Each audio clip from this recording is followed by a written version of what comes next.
মধ্যপ্রাচ্যে চলমান উত্তেজনার মধ্যেই নতুন কূটনৈতিক বার্তা দিলেন মার্কিন প্রেসিডেন্ট ডোনাল্ড ট্রাম্প। ইরানের সর্বোচ্চ নেতা মোজতবা খামেনির সঙ্গে ভবিষ্যতে সরাসরি বৈঠকের আগ্রহ প্রকাশ করেছেন তিনি। ট্রাম্পের এই মন্তব্য এমন এক সময়ে এলো যখন খামেনির শারীরিক অবস্থা নিয়ে নানা জল্পনা কল্পনা এবং ইরান যুক্তরাষ্ট্র সম্পর্ক নিয়ে নতুন করে আলোচনা শুরু হয়েছে। নিউ ইয়র্ক পোস্টকে দেওয়া এক সাক্ষাৎকারে ট্রাম্প বলেন, আমি তার সঙ্গে দেখা করতে চাই। পরিস্থিতি যেভাবে এগোয় তার উপর নির্ভর করে কোনো এক সময় হয়তো আমাদের সাক্ষাৎ হতে পারে।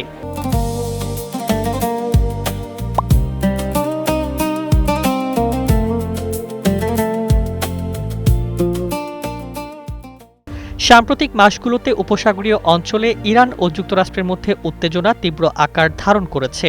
পাল্টাপাল্টি সামরিক পদক্ষেপ, হরমুজ প্রণালী নিয়ে বিরোধ এবং পারমাণবিক কর্মসূচি ঘিরে দ্বন্দ্ব দুই দেশের সম্পর্ককে আরও জটিল করে তুলেছে। এমন পরিস্থিতিতে ট্রাম্পের এই বক্তব্যকে সম্ভাব্য কূটনৈতিক যোগাযোগের ইঙ্গিত হিসেবে দেখছেন আন্তর্জাতিক বিশ্লেষকরা।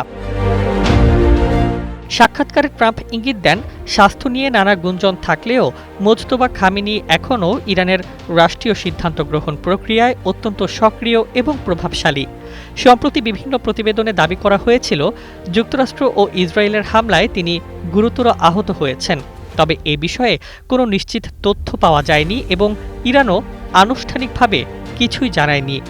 অন্যদিকে মার্কিন পররাষ্ট্রমন্ত্রী মার্ক রুবিও সিনেটের বৈদেশিক সম্পর্ক কমিটির শুনানিতে জানিয়েছেন, বিভিন্ন গোয়েন্দা তথ্য ও মূল্যায়নের ভিত্তিতে ওয়াশিংটন নিশ্চিত হয়েছে যে মোজতবা খামেনি বর্তমানে ইরানের নীতি নির্ধারণী প্রক্রিয়ায় গুরুত্বপূর্ণ ও সক্রিয় ভূমিকা পালন করছেন।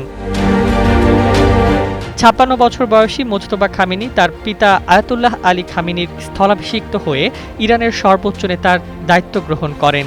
এরপর থেকে আঞ্চলিক রাজনীতি ও নিরাপত্তা পরিস্থিতিতে নতুন সমীকরণ তৈরি হয়েছে। এদিকে রুবিও জানিয়েছেন, যুক্তরাষ্ট্র এখনও ইরানের সঙ্গে একটি দীর্ঘমেয়াদী শান্তি চুক্তির সম্ভাবনা দেখছে। তবে এর জন্য তেহরানকে পারমাণবিক কর্মসূচি সীমিত করা এবং কৌশলগতভাবে গুরুত্বপূর্ণ হরমুজ প্রণালী পুরোপুরি উন্মুক্ত করতে হবে।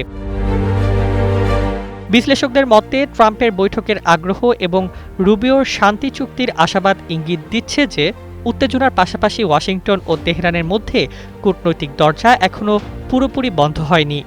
এখন দেখার বিষয়, সংঘাতের পথ ছেড়ে দুই দেশ আলোচনার টেবিলে বসতে পারে কিনা।